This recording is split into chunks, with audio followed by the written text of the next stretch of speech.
Hello and welcome to the GK academy channel. আমার নাম সর্বজিৎ এবং জিকে একাডেমি চ্যানেলে আমি তোমাদের সকলকে স্বাগত জানাই। Advance study of ancient history, যেখানে আমরা এর আগে আমি একটা ক্লাস অলরেডি আপলোড করেছিলাম।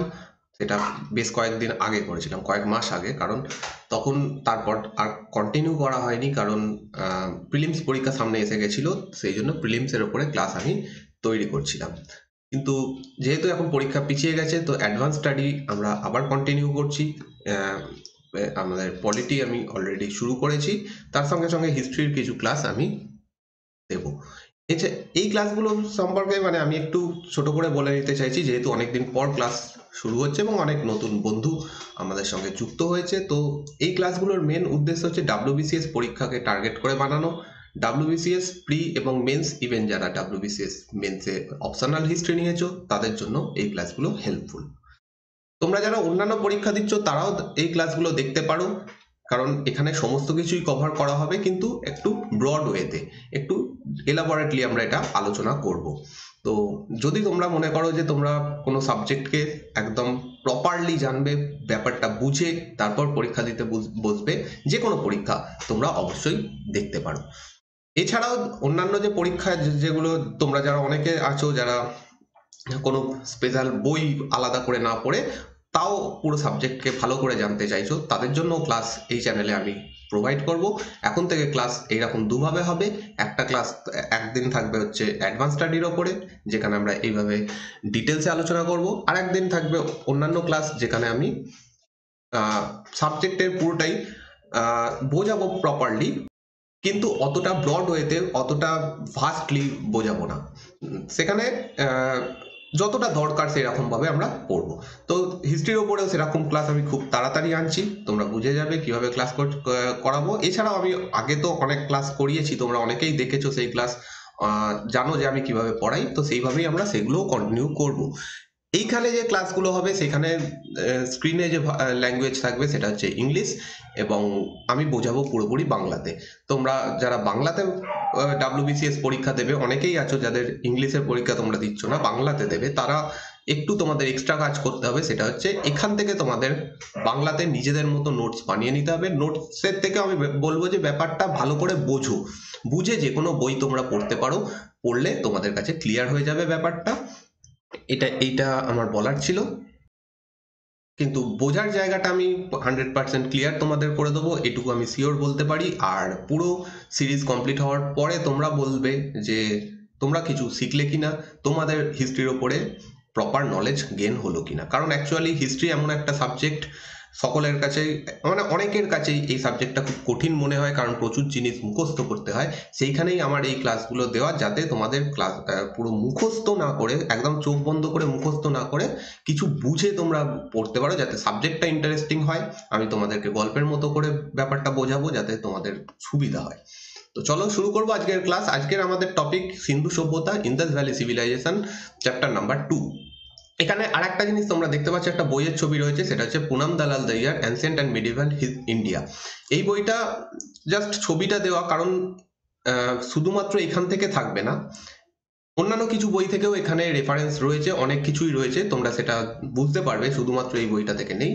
তো অ্যাকচুয়ালি আমি যে যে জিনিসগুলো এখানে লিখেছি, আমার স্ক্রিনে যেগুলো লেখা থাকবে, সেগুলো তোমরা কোনো একটা পার্টিকুলার বই থেকে পাবে না। এরও কারণ রয়েছে, সেটা হচ্ছে তোমরা জানো যে যারা ইউপিএসসি পর্যন্ত পরীক্ষা দিতে চায়, ইউপিএসসি পরীক্ষায় আমি ধরছি, কারণ ভারতের সব থেকে বড় পরীক্ষা হচ্ছে ইউপিএসসি পরীক্ষা। সেইখানকার স্টুডেন্ট যারা পাস করেছেন, যারা এখন চাকরি করছেন, তারা কিছু বই সাজেস্ট করেন।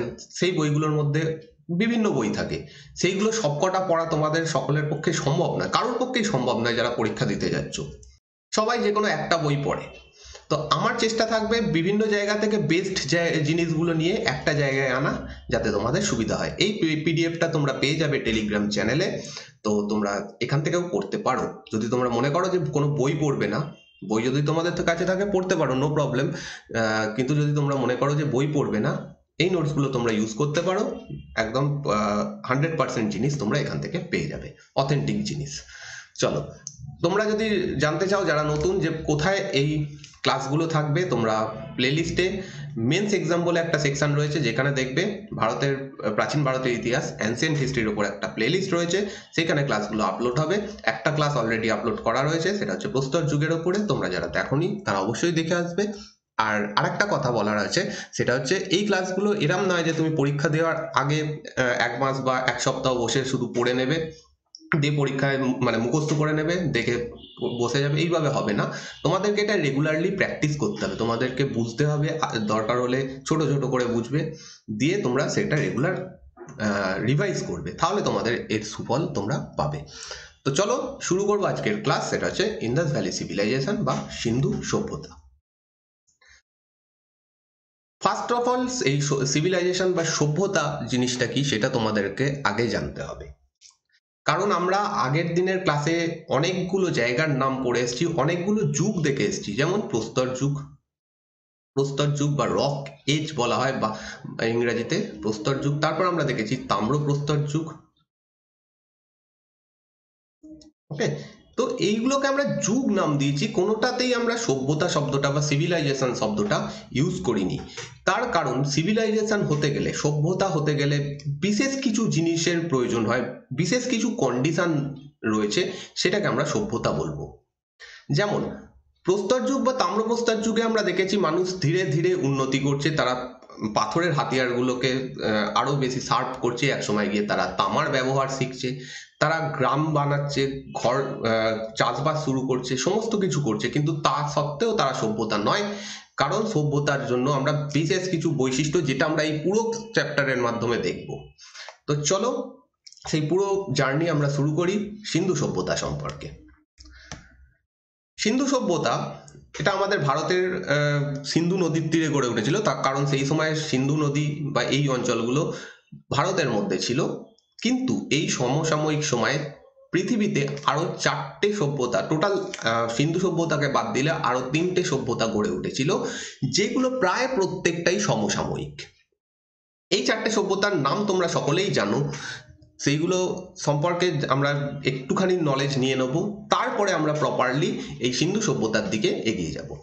আজ থেকে 5000 বছর আগে তোমাদেরকে পিছিয়ে যেতে হবে। About 5000 year ago human civilization came of age when in 4 separate area of intense agricultural activity a number of dispersed farming village evolved first into towns then into cities। আমরা যখন আগের যুগগুলো সম্পর্কে পড়েছিলাম তখন দেখেছিলাম যে বেশ কিছু জায়গাতে গ্রাম তৈরি হয়েছিল, এবং এই গ্রামগুলোতে মানুষ বসবাস করছিল। একটাই কারণ তাদের ছিল, সেটা হচ্ছে এই গ্রামের নিকটবর্তী যে অঞ্চলগুলোতে সমভূমি রয়েছে, সেখানে তারা কৃষিকাজ, এগ্রিকালচার প্র্যাকটিস করত। যদি তাদেরকে কৃষি কাজ করতে হতো, তাহলে তাদেরকে সেই কৃষি জমির কাছাকাছি গ্রাম বানিয়ে থাকতে হতো, সেই উদ্দেশ্যেই তারা গ্রাম তৈরি করে। আজ থেকে 5000 বছর আগে থেকে এই গ্রামগুলোর মধ্যে থেকে কিছু গ্রাম বিশেষভাবে উন্নতি করতে থাকে। সেইটার মেন কারণ হচ্ছে সেই জায়গাগুলোতে কৃষিকাজের পরিমাণ বেশি হতো। কৃষিকাজের পরিমাণ বেশি হওয়ার পেছনেও কারণ রয়েছে, সেটা হচ্ছে নদী।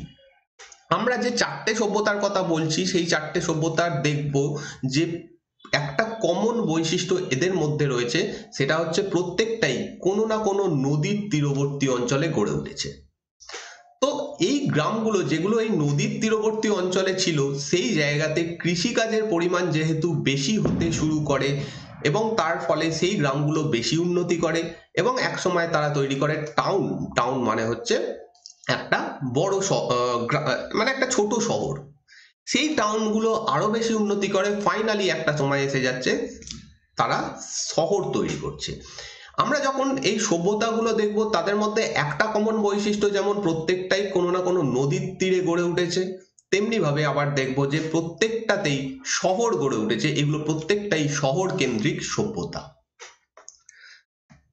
From these centuries eventually arose the first civilization of the world, of all of them located in the broad river valleys। তো যেটা একটু আগেই বলছিলাম যে এই প্রত্যেকটাই কোনো না কোনো নদীর তীরে গড়ে উঠেছে। যেমন তোমরা উদাহরণে দেখতে পাচ্ছ, টাইগ্রিস এবং ইউফ্রেটিস নদীর তীরে গড়ে উঠেছে মেসোপটেমিয়া সভ্যতা উঠেছিল।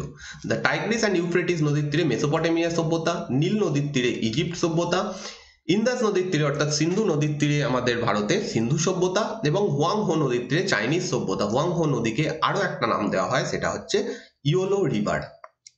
তো এই চারটে সভ্যতা প্রায় সমসাময়িক ছিল, যার মধ্যে মেসোপটেমিয়া সবার আগে তৈরি হয়। অন্যদিকে ইজিপ্ট সভ্যতা এবং ভারতীয় সভ্যতা প্রায় সমসাময়িক, একদমই একই টাইমে প্রায় তৈরি হয়েছে, কিন্তু তার মধ্যেও নীল নদের তীরে যে ইজিপ্ট সভ্যতা গড়ে উঠেছিল সেটা সেকেন্ড। থার্ডে আসবে ভারতে সিন্ধু সভ্যতা এবং সবার লাস্টে ফোর্থ হচ্ছে হুয়াংহো সভ্যতা। কিন্তু এই চারটে সভ্যতাই একই টাইমে ছিল, তৈরি হয়তো কোনোটা আগে হয়েছে, কিন্তু সভ্যতাগুলো একই সময়ের ছিল। আমরা যদি ম্যাপের সাহায্যে দেখি যে কোন জায়গায় এই সভ্যতাগুলো ছিল, তাহলে তোমরা দেখতে পাচ্ছ যে এখানে একটা নদী যাচ্ছে এই ম্যাপে, সেটা হচ্ছে ইউফ্রেটিস নদী। এটা হচ্ছে ইউফ্রেটিস নদী, ঠিক তার উপরে এই জায়গা দিয়ে যাচ্ছে টাইগ্রিস নদী। এই টাইগ্রিস এবং ইউফ্রেটিস নদীর মধ্যবর্তী অঞ্চলটা বা অববাহিকা যে অঞ্চলটা, এই পুরো অংশে গড়ে উঠেছিল আমাদের সুমেরীয় সভ্যতা। এটা সুমেরীয় সভ্যতা বলা হয় বা মেসোপটেমিয়া সভ্যতা বলা হয়। এটা হচ্ছে সেই মেসোপটেমিয়া সভ্যতা, যেটা পৃথিবীর প্রথম সভ্যতা। অন্যদিকে নেক্সট যে পিকচারটা তোমরা দেখতে পাচ্ছ ম্যাপটা, সেটা হচ্ছে নীল নদীর তীরে অবস্থিত ইজিপ্টিয়ান সভ্যতা। এটা হচ্ছে নীল নদ, যেটা এবং তার পাশে যে জায়গাগুলো গড়ে উঠেছে এবং সেই জায়গাগুলো হচ্ছে নীল নদ সভ্যতা। এই ইজিপ্ট সভ্যতাকে বলা হয় নীল নদের দান, বা মিশর সভ্যতা, বাংলাতে বলা হয় মিশর সভ্যতা, একে বলা হয় নীল নদের দান, এবং এখানেই বিখ্যাত সেই পিরামিডগুলো অবস্থিত।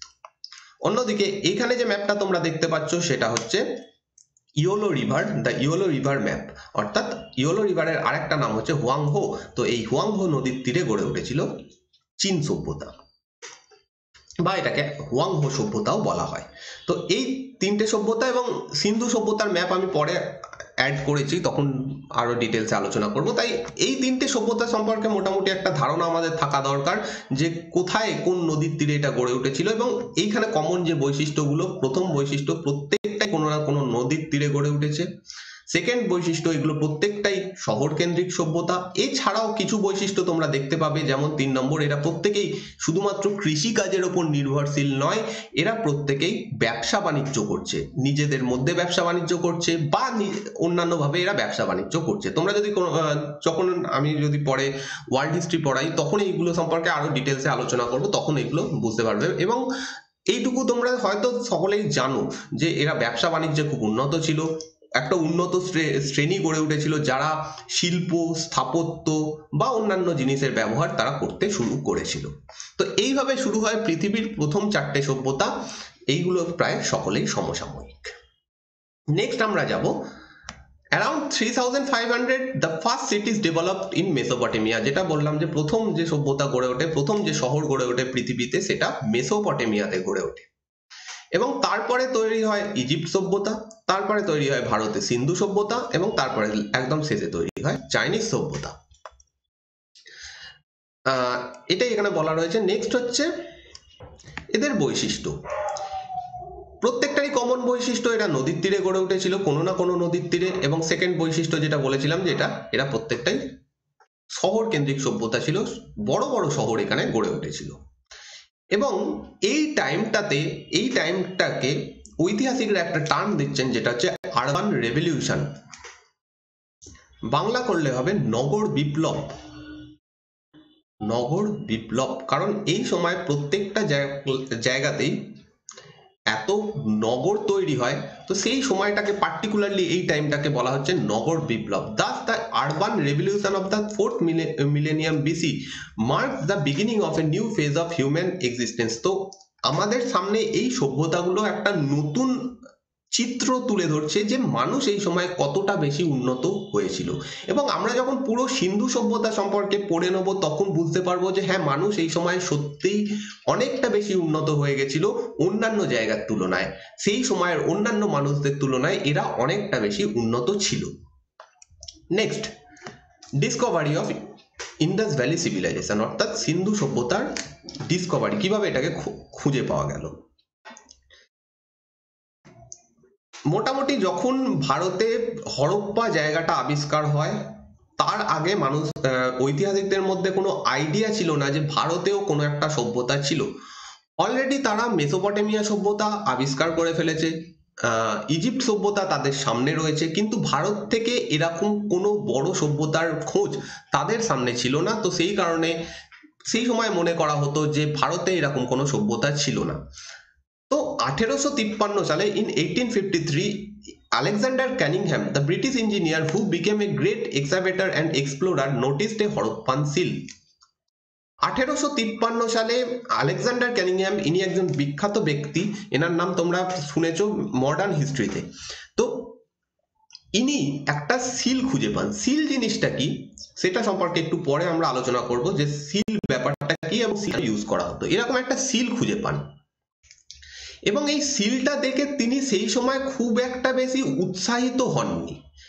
এটারও কারণ রয়েছে, কারণ সেই সময় ভারতে এরকম আবিষ্কার খুব একটা বেশি হয়নি, তাই তিনি নর্মালি সেটাকে খুব একটা বেশি গুরুত্ব দেননি। নেক্সট, এই সিলে কি ছিল? Though the seal showed a bull and 6 written letter, he did not realize its significance. অর্থাৎ এই যে সিলটা পাওয়া যায় তাতে একটা ষাঁড়ের ছবি ছিল এবং 6টা লেটার ছিল। এগুলো দেখেন তিনি, কিন্তু সেই সময় বেশি তিনি এটার সম্পর্কে উৎসাহ বোধ করেননি। কিন্তু উৎসাহটা তখনই পাওয়া যায় যখন হরপ্পা যে শহরটা সেটা আবিষ্কার হয়। এর থেকে অনেকটা পরের ঘটনা, 1921 সালে দয়ারাম সাহানি হরপ্পা এই শহরটা আবিষ্কার করেন। এর পেছনে একটা গল্প রয়েছে, সেটা হচ্ছে এই ভারতের এই জায়গাটা কোথায় পড়ছে? উত্তর পশ্চিম অংশে, এবং এই উত্তর পশ্চিম অংশে এই সময় রেলপথ বিস্তার হচ্ছিল, এবং এই রেলপথ বিস্তারের সময় যারা শ্রমিক রয়েছেন তারা কিছু ইট খুঁজে পান, পুরনো ইট। সেই ইটগুলো নর্মালি সেই সময় যেরকম ইট প্রচলিত ছিল সেই রকম ইট নয়। তো সেই ইটগুলো দেখে তারা খবর দেন সেই সময় যারা ব্রিটিশ ইঞ্জিনিয়ার, তাদের যারা হেড রয়েছেন তাদেরকে। তারা সেখানে গিয়ে পৌঁছন এবং ফাইনালি দেখেন যে এমন কিছু জায়গা, এখানকার কিছু মানে যে ইটগুলো সেগুলো অন্যরকম, এখানে যে পাঁচিলগুলো সেগুলো একটু অন্যরকম। তখন তারা সেখানে কাজ থামিয়ে দেন এবং খবর দেন আর্কিওলজিক্যাল সার্ভে অফ ইন্ডিয়া, যেটা অলরেডি সেই সময় প্রতিষ্ঠা হয়ে গেছে। তাদের কাছে খবর যায় এবং সেইখান থেকে ঐতিহাসিকরা আসেন এবং ফাইনালি এখানে 1921 সালে তাদের নেতৃত্বে কাজ শুরু হয়। 1921 সালে এখানে খুঁজে পাওয়া যায় হরপ্পা শহর। March letter in 1921 the potentiality of the site of Harappa was appreciated when an Indian archaeologist Dayaram Sahani started excavating it. Excavating মানে হচ্ছে খনন করা। তো তিনি যখন খনন করতে শুরু করেন এবং অনেক জিনিস যখন বেরিয়ে আসতে শুরু করে, তখন এইটার গুরুত্ব বোঝা যায় এবং তখন ঐতিহাসিকদের মধ্যে একটা ব্যাপার স্পষ্ট হয়ে যায় যে ভারতেও একটা সভ্যতা ছিল। সেই সভ্যতাটা ফাইনালি 1921 সালে আবিষ্কার হয়। কিন্তু প্রবলেম হচ্ছে এই শহরটা এখনো এই সময় তোমাদের বলবো যে এই সময়টা চিন্তা করো 1921 কি হচ্ছে, প্রথম একটা শহর আবিষ্কার হয়েছে যার নাম হরপ্পা। আর কোনো জায়গা থেকে কোনো কিছু আবিষ্কার এখনো পর্যন্ত হয়নি, অর্থাৎ ফার্স্ট শহর যেটা মানুষের সামনে রয়েছে। তখন ঐতিহাসিকদের মধ্যে একটা কনফিউশন এসে যায় যে এই হরপ্পা শহর তৈরি হলো কি করে। এর কারণ আমরা জানি যে আগের চ্যাপ্টারে দেখেছি যে ভারতে যে প্রস্তর যুগের যে শহরগুলো সেইগুলো আবিষ্কার হওয়া শুরু হয়ে গেছে, সেইগুলো খুঁজে পাওয়া গেছে। ভালো কথা। প্রস্তর যুগ থেকে তোমরা একটা জিনিস ভালো করে এটা নিশ্চয়ই মানবে যে কোনো একটা প্রসেস, কোনো একটা উন্নতি হঠাৎ করে হয় না। কোনো একটা বাচ্চা সে যখন ক্লাস 1-এ ভর্তি হবে, তারপর তাকে ক্লাস 2-এ যেতে হবে, 3-তে যেতে হবে, এইভাবে সে ক্লাস 10-এ বা মাধ্যমিকে যাবে। এরম নয় যে সে ক্লাস 1 থেকে ডাইরেক্ট ক্লাস 10-এ চলে যাবে। এইখানে ব্যাপারটা সেরকমই হয়ে যাচ্ছে। প্রস্তর যুগের বিভিন্ন সাইট আমরা আবিষ্কার করেছি এবং তার পাশাপাশি কিছু তাম্র প্রস্তর যুগের সাইটও আবিষ্কার করেছি। ওকে, কিন্তু এই সমসাময়িক সময়ে আবার দেখা যাচ্ছে যে এই হরপ্পা যে জায়গাটা, এই হরপ্পা জায়গাটা তাম্র প্রস্তর যুগের সমসাময়িক।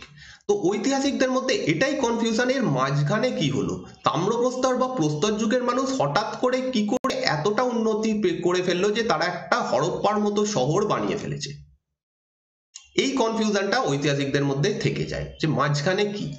এই মাঝখানে কি, এই কোশ্চেনটা ফাইনালি সলভ হয় যখন মেহেরগড় সভ্যতা অ্যাকচুয়ালি মেহেরগড় কোনো সভ্যতা নয়, এটা বলা ভুল। মেহেরগড় কোনো সভ্যতা নয়, কিন্তু মেহেরগড় যে জায়গাটা এটা যখন আবিষ্কার হয় তখন ফাইনালি মানুষের কাছে মানে ঐতিহাসিকদের যে কনফিউশনটা ছিল সেটা ক্লিয়ার হয়ে যায়। এবং মেহেরগড় আবিষ্কার হওয়ার পরে ঐতিহাসিকদের মধ্যে যে কনফিউশনটা ছিল, সরি, মেহেরগড় আবিষ্কার হওয়ার পর মানুষের মধ্যে যে ঐতিহাসিকদের মধ্যে যে কনফিউশনটা ছিল সেটা মোটামুটি হয়ে যায়, ক্লিয়ার হয়ে যায় যে কিভাবে এই হরপ্পা সভ্যতার হরপ্পা শহরটা তৈরি হলো। এখনো সভ্যতা সম্পর্কে খুঁজেই পাওয়া যায়নি, জাস্ট একটা শহর।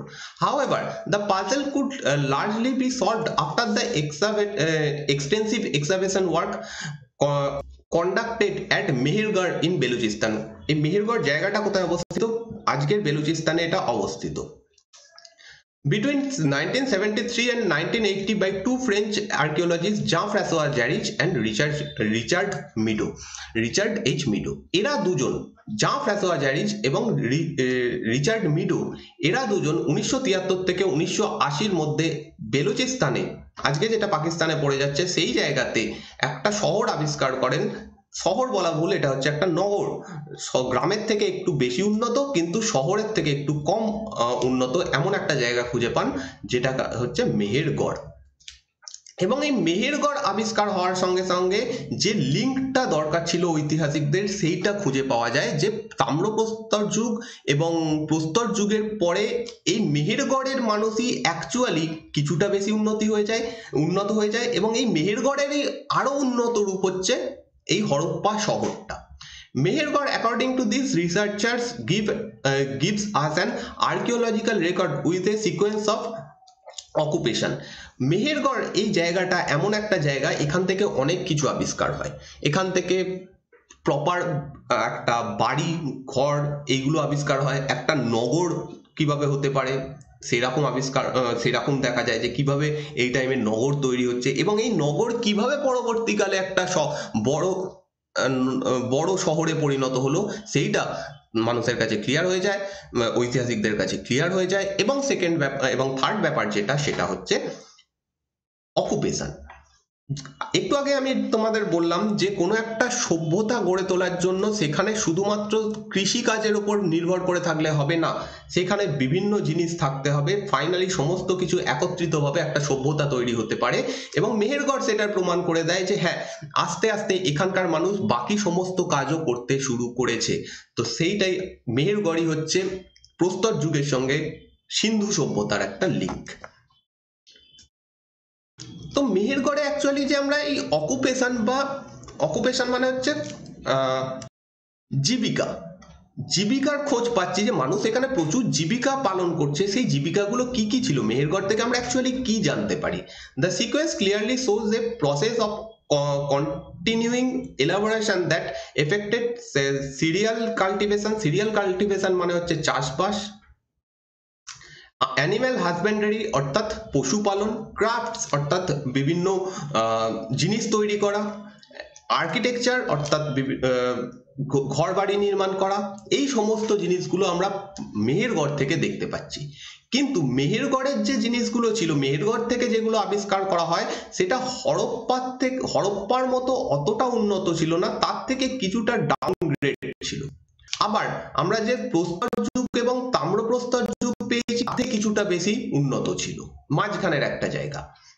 তো সেই কারণে মেহেরগড়কে কোনো সভ্যতা বলা হয় না। নর্মালি মেহেরগড় অনেক জায়গাতে তোমরা দেখেছো যে মেহেরগড় সভ্যতা বলে ডাইরেক্ট বলা হয়, কিন্তু প্রপার ঐতিহাসিকদের কোনো বক্তব্য যদি শোনো তোমরা দেখবে যে মেহেরগড়কে কোনোদিনই তারা কিন্তু সভ্যতার নাম দেন না।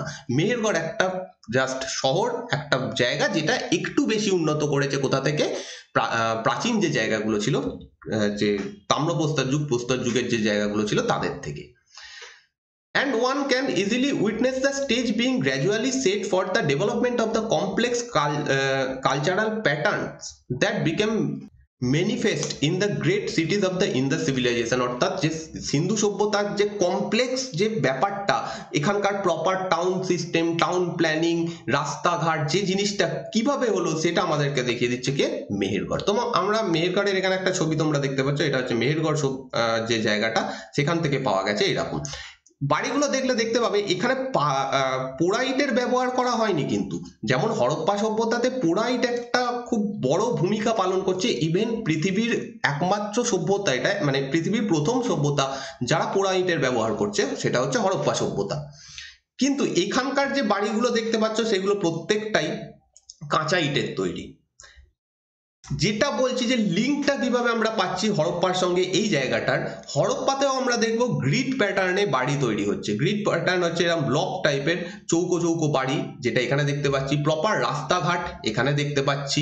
একটা শহর যে একটা মানে যেভাবে শহর গড়ে ওঠে সেটা একটা বিভিন্ন ভাগে ভাগ করা, একদম শহরটা পারফেক্ট স্কোয়ার মাপের, তার মাঝখানে একটা নির্দিষ্ট জায়গায় বাড়ি, নির্দিষ্ট জায়গায় রাস্তা, এই জিনিসগুলো এখানে দেখা যাচ্ছে। অর্থাৎ মানুষ এখানে অনেকটা বেশি উন্নতি করছে এবং তারা পারফেক্ট একটা সিস্টেম গড়ে তোলার চেষ্টা এখান থেকে করতে শুরু করে। নেক্সট আমরা মেহেরগড় সম্পর্কে কিছু জিনিস জেনে যাব এই একই সঙ্গে। মেহেরগড় কোথায় অবস্থিত? এটা আমাদের ভারত, বর্তমানে ভারতের বাউন্ডারি, এবং এটা হচ্ছে মেহেরগড়, আজকে পাকিস্তানে পড়ে যাচ্ছে। ওকে, এটা হচ্ছে সিন্ধু নদী, এটা সিন্ধু নদী। এখানে রয়েছে হরপ্পা। তো হরপ্পা এবং তার যে অন্যান্য শহরগুলো এই সমস্ত জায়গাতে রয়েছে। তো মেহেরগড় থেকে এই হরপ্পা সভ্যতা খুব একটা বেশি দূরে নয়, এটা তোমরা বুঝতেই পারছো ছবির ম্যাপের মাধ্যমে। তো এই মেহেরগড়কেই সাধারণত মনে করা হয় যে এটাই হচ্ছে হরপ্পা সভ্যতার প্রিফেজ। চলো next. Located at the foot of Bolan Pass, it is about 150 miles of the northwest of Mohenjo-daro. মহেঞ্জোদারোর এটা নর্থ ওয়েস্টে অবস্থিত। মহেঞ্জোদারো থেকে এটা উত্তর পশ্চিম দিকে অবস্থিত, এবং বোলান পাস, খাইবার পাস এবং বোলান পাসের নাম খুব বিখ্যাত। সেই বোলান পাসের কাছাকাছি এই জায়গাটা অবস্থিত। Out of the 6 mounds found here, the oldest mound shows a large Neolithic village which, according to radiocarbon dating, belongs to the 6th millennium BC. Mehrgarh যে জায়গাটা, এটাকে নব্যপ্রস্তর যুগের মধ্যে রাখা হচ্ছে। এটাকে নব্যপ্রস্তর যুগের মধ্যে রাখা হচ্ছে, কিন্তু যেটা একটু আগে যেটা আমি অনেকক্ষণ ধরে আলোচনা করছিলাম যে মেহেরগড় কিছুটা হলেও উন্নত, নব্যপ্রস্তর যুগের মধ্যে থাকলেও অন্যান্য নব্যপ্রস্তর যুগের যে সাইটগুলো আমরা এতদিন পেয়ে এসেছি তাদের থেকে মেহেরগড় কিছুটা হলেও বেশি উন্নত ছিল। এটা হচ্ছে মহেঞ্জোদারো। মহেঞ্জোদারো থেকে দেখো এটা এইদিকে অবস্থিত হচ্ছে আমাদের মেহেরগড়। এখান থেকে টোটাল 6টা মাউন্ট পাওয়া গেছে। হিস্ট্রিতে এই মাউন্ট শব্দটা, মানে এনসিয়েন্ট হিস্ট্রিতে তোমরা মাউন্ট শব্দটা অনেকবারই পাবে। মাউন্ট শব্দের বাংলা হচ্ছে ঢিপি। ঢিপি বা ঢিবি, এই জিনিসটা কি? ধরো কোনো একটা জায়গা বহুদিন আগে সেখানে ঘর বাড়ি গাছপালা ইত্যাদি ইত্যাদি ছিল, কিন্তু এক সময় সেই জায়গাটা ডিগ্রেড করতে শুরু করে, সেই জায়গাটা ধ্বংস হতে শুরু করে, তার উপরে পড়ে যায় বিভিন্ন স্তূপ, মাটির স্তর পড়ে যায়, কারণ সেই জায়গাটা এক সময় ধ্বংস হয়ে যাবে, তার উপরে মাটি স্বাভাবিক প্রকৃতির নিয়মে তার উপর চাপা পড়ে যাবে। তো সেই জায়গাগুলো কিছুটা উঁচু হয়ে ঢিপির আকারে থাকতো। তো সেই ঢিপিগুলো থেকে এইরকম সভ্যতাগুলো মেনলি আবিষ্কার করা যায়। যেমন মাউন্ট অফ ডেথ, অর্থাৎ মৃতের স্তূপ, মহেঞ্জোদারোকে বলা হয়, কারণ ওখানেও এরকম একটা ঢিপি ছিল। যখন প্রথমে ঢিপি ছিল তখন মানুষ হয়তো বুঝতে পারেনি ওর তলায় কি লুকিয়ে রয়েছে, কিন্তু যখন ওই ঢিপিটা কাটতে শুরু করা হয় তখন ফাইনালি বোঝা যায় যে তার মধ্যে রয়েছে একটা পুরো সভ্যতা, পুরো একটা শহর। তো সেই রকমই এখান থেকে টোটাল 6টা মাউন্ট পাওয়া গেছে, 6টা ঢিপি পাওয়া গেছে, এবং এটা নিওলিথিক ভিলেজ, নিওলিথিক যুগের একটা গ্রাম বলা যেতে পারে। কারণ এখনো গ্রাম ঠিক নয়, গ্রাম থেকে একটু উন্নত নগর, ছোট একটা শহর এটাকে বলা যেতে পারে। The early transition from nomadic hunting and gathering to settled agriculture and animal husbandry is documented also by a large number of animal bones which were found in this mound. অর্থাৎ এই যে স্তূপগুলো, ঢিপিগুলো পাওয়া যায়, তার মধ্যে আমরা দুটো ইন্টারেস্টিং জিনিস খুঁজে পাচ্ছি। একটা হচ্ছে এগ্রিকালচারের খোঁজ, এবং হচ্ছে অ্যানিম্যাল হাজবেন্ডারি অর্থাৎ পশুপালন। এই ঢিপিগুলোর মধ্যে থেকে আমরা এখানে পশুর কঙ্কাল আবিষ্কার করতে পারছি, যেগুলো আমাদেরকে প্রমাণ করছে যে এরা পশু পালন করত। শুধুমাত্র তারা পশুকে খাদ্য হিসেবে গ্রহণ করতো না বা তাদের শিকার করে আনতো না, তারা প্রপার পশু পালন করত। এখান থেকে কৃষিকাজের প্রমাণ পাওয়া গেছে। তো এই জিনিসগুলোই হচ্ছে প্রমাণ যে তারা আস্তে আস্তে একটা কম্প্যাক্ট সিস্টেমের মধ্যে আসছে। প্রথমে এটা একটা গ্রামই ছিল, কোনো একটা জায়গা, শুরুতে একদম বেসিক জায়গাতেই থাকবে। প্রথমে সেখানে একটা গ্রাম তৈরি হয়েছিল, সেই জায়গাটা আবার ধ্বংস হয়ে যায়, তার উপরে আর একটা গ্রাম তৈরি হয়, তার উপরে ফাইনালি আরো একটা গ্রাম তৈরি হয়, এবং এইভাবেই মাউন্টগুলো যেগুলো পাচ্ছি আমরা, সেইখান থেকে খুঁড়ে দেখা যাচ্ছে বিভিন্ন স্তর। প্রথম স্তরে আমরা দেখতে পাচ্ছি সেখানে গ্রাম, একদমই প্রপার গ্রাম সিস্টেম, যেরকম আমরা অন্যান্য নিওলিথিক বা নব্যপ্রস্তর যুগের গ্রাম দেখেছি সেরকম। কিন্তু যত আমরা ওপরের দিকে দেখছি ঢিপির, যত আমরা ওপরের দিকে আবিষ্কার করছি, তখন দেখা যাচ্ছে আস্তে আস্তে ছোট শহর তৈরি হওয়া শুরু হচ্ছে। এবং সেই জিনিসটাই এখানে বলা হচ্ছে যে পরপর যে ফেজগুলো দেখতে পাচ্ছি, ফাইনাল ফেজে আমরা গিয়ে দেখতে পাচ্ছি যে এখানে একটা শহর তৈরি হচ্ছে। এবং যখন এখানে প্রপার শহর তৈরি হয়, তখন আমরা দেখতে পাচ্ছি যে এখানে দুতলা বাড়িও তৈরি হচ্ছে। তাহলে ভাবো যে এরা অন্যান্য জায়গার থেকে একটু বেশি উন্নত কেন? বারে বারে বলছি যে অন্যান্য কোথাও এরকম দ্বিতল বিশিষ্ট বাড়ি এখনো পর্যন্ত ভারতে আবিষ্কার হয়নি, মানে মেহেরগড় আবিষ্কার হওয়ার আগে অবধি কোথাও আবিষ্কার হয়নি। ফার্স্ট টাইম মেহেরগড় থেকেই এরকম দেখা যাচ্ছে। কিন্তু মোটামুটি 3rd মিলেনিয়াম বিসি, এই সময়ের পর থেকে আমরা আর মেহেরগড়ের কোনো অস্তিত্ব দেখতে পাচ্ছি না, এবং ঐতিহাসিকরা এখনো পর্যন্ত ক্লিয়ার নয় যে কেন মেহেরগড় সভ্যতা ধ্বংস হলো, কি করে এই সভ্যতার ধ্বংস হলো। যেমন সিন্ধু সভ্যতার ক্ষেত্রে কিছু থিওরি রয়েছে যে এই কারণে হতে পারে, কিন্তু অ্যাকচুয়াল মেহেরগড় সভ্যতা কেন ধ্বংস হলো তার পেছনে কোনো থিওরি নেই। এখনো পর্যন্ত জানা যায়নি যে মেহেরগড় সভ্যতার ধ্বংসের কারণ কি। নেক্সট আমরা সিন্ধু সভ্যতায় যাওয়ার আগে ভারত, ইন্ডিয়া যে নামটা, ভারত নয় ইংরেজিতে যে ইন্ডিয়া নামটা, এই নামটা কোথা থেকে এলো তার সম্পর্কে একটু জিনিস জেনে নেব, কারণ এই জায়গাতে আসছে বলে, এই জায়গাতে এটা বুঝে নিলে সুবিধা হবে বলে এখানেই বলে দিচ্ছি। আমরা সিন্ধু সভ্যতার লেখা এখনো পর্যন্ত আবিষ্কার করতে পারিনি, এবং সিন্ধু সভ্যতার সময় তারা নিজেদের এই জায়গাটাকে কি বলতো সেটাও আমাদের কাছে এখনো অজ্ঞাত, কারণ জানি না। একটা নাম পাওয়া যায় মেলুহা, যেটা মেসোপটেমিয়ান মানুষরা এই জায়গার নাম দিয়েছিল, কারণ মেসোপটেমিয়ান লেখা পড়া সম্ভব হয়েছে, সেই সম্পর্কে একটু পরে আমরা আলোচনা করব। কিন্তু এই যে ইন্ডিয়া টার্মটা, এটা কোথা থেকে আসছে? That name India is derived from the river Indus, যে সিন্ধু নদী, ইন্দাস নদী, এখান থেকেই অ্যাকচুয়ালি ইন্ডিয়া টার্মটা আসছে, এটাই ঐতিহাসিকরা মনে করেন। For India means the country of Indus, অর্থাৎ সিন্ধু দেশের মানুষদের যে জায়গা, সেই জায়গাটাকে ইন্ডিয়া বলা হচ্ছে। আর সিন্ধু দেশের মানুষ কারা?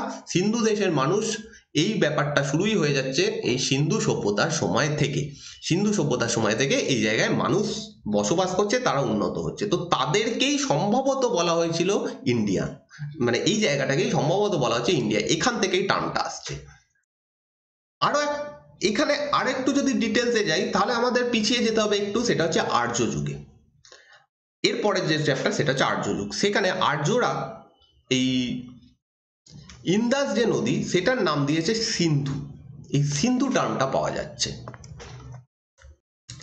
518 খ্রিস্টাব্দে দরায়ুস প্রথম বা দারা প্রথম ভারতে আক্রমণ করেন, এবং সেই সময়টাতে এই জায়গাটা, মানে পুরো জায়গাটা না হলেও সিন্ধু প্রদেশের কিছুটা জায়গা দরায়ুস প্রথম বা দারা প্রথমের আন্ডারে চলে আসে।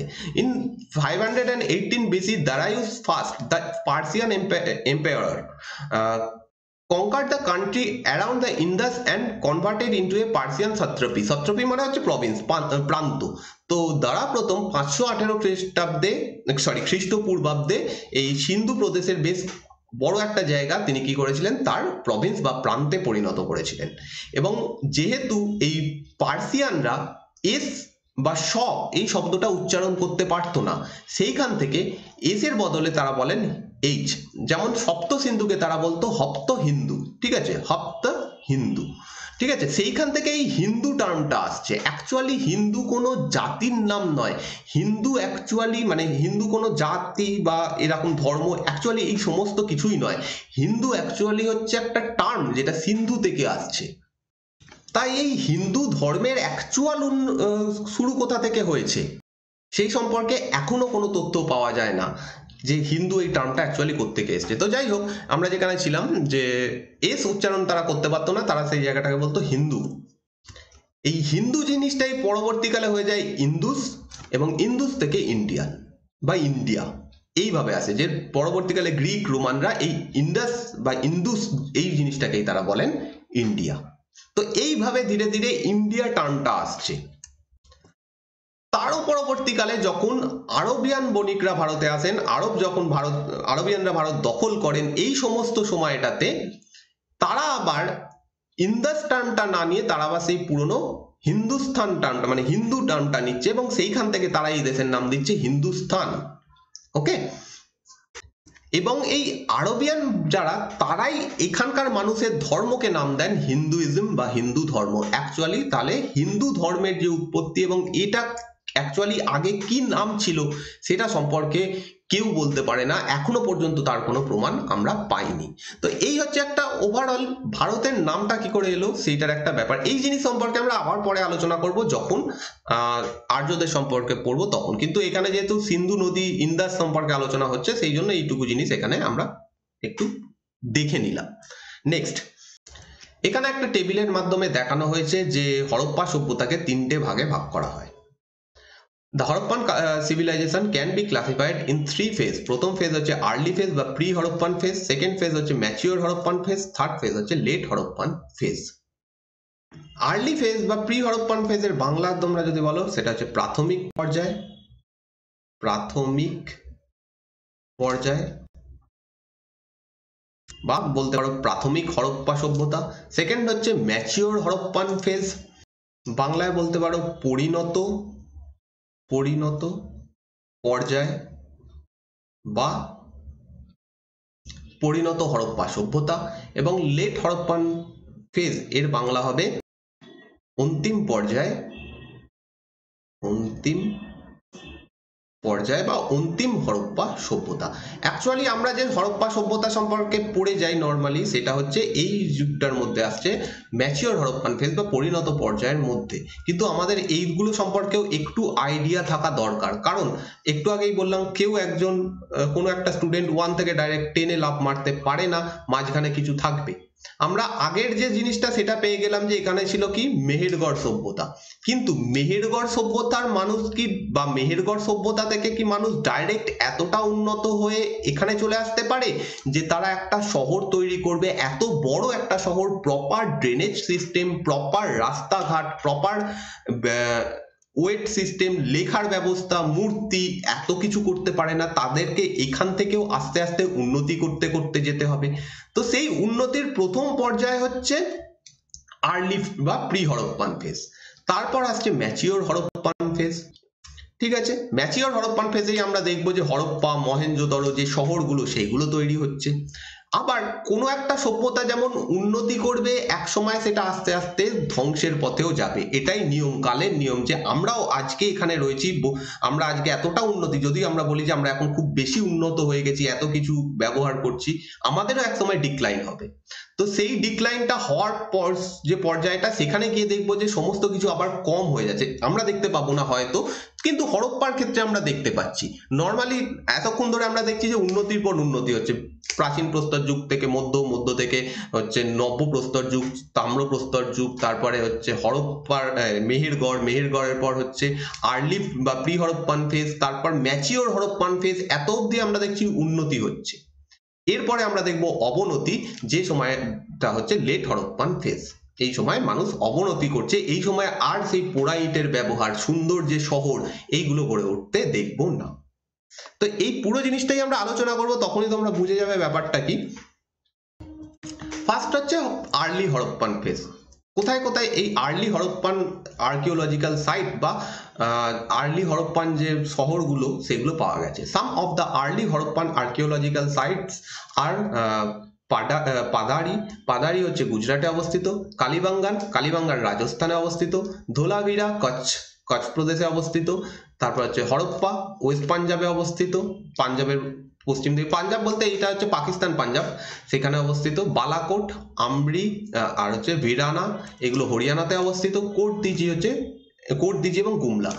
এর মধ্যে অনেকগুলো নাম তোমরা অলরেডি শুনেছো, যেমন কালিবাঙ্গান নামটা পেয়েছি, ধোলাভিরা নামটা আমরা জানি, হরপ্পা নামটা তো খুব ফেমাস, এই নামগুলো আমরা অবশ্যই জানি। যে এই শহরগুলো সম্পর্কে আমরা পড়ি, যখন ম্যাচিওর হরপ্পান যে ফেজটা সেখানে এই শহরগুলো ছিল। তো এইখানের যে বসতি, এখানের যে উন্নতি, সেটা আর্লি হরপ্পান ফেজ থেকেই শুরু হয়ে গেছে এবং এইগুলো হচ্ছে আর্লি হরপ্পান ফেজের বিভিন্ন জায়গা। এটা হচ্ছে কোটদিজি। কোটদিজিতে যে এটা পাওয়া গেছে সেটা এরকম দেখতে। ওকে, নেক্সট হচ্ছে mature Harappan phase. The mature Harappan phase or the integration era was the urban phase of the Harappan civilization, which shows the characteristics of full-fledged civilization. Urban ফেজটাই হচ্ছে সবথেকে উন্নত সময় এবং এই সময়টাতেই হরপ্পা সভ্যতা তার চরম পর্যায়ে গিয়ে পৌঁছেছিল এবং পৃথিবীর এই সময় সবথেকে বড় মানে সবথেকে উন্নত সভ্যতা বলা যেতে পারে হরপ্পা সভ্যতা ছিল।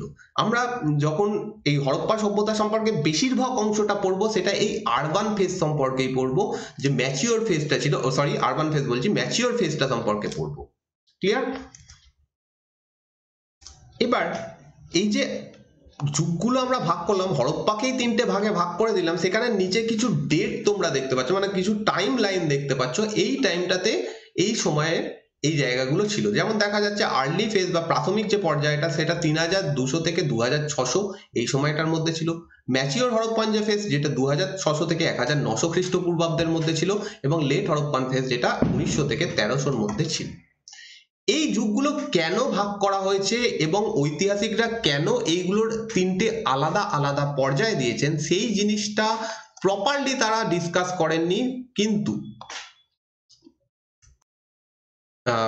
এটার বলার কারণ হচ্ছে কি, আমরা যে টাইমটা দেখলাম সেই টাইমের মধ্যে যে শহরগুলো ম্যাচিওর যে ফেজটা, সেখানে দেখবো যে অনেক শহরে বিশেষ কিছু বৈশিষ্ট্য বা উন্নত কিছু বৈশিষ্ট্য দেখতে পাচ্ছি। At the same time Harappa সভ্যতার মধ্যে বেশ কিছু শহর রয়েছে সেইগুলো অতটাও উন্নত নয়।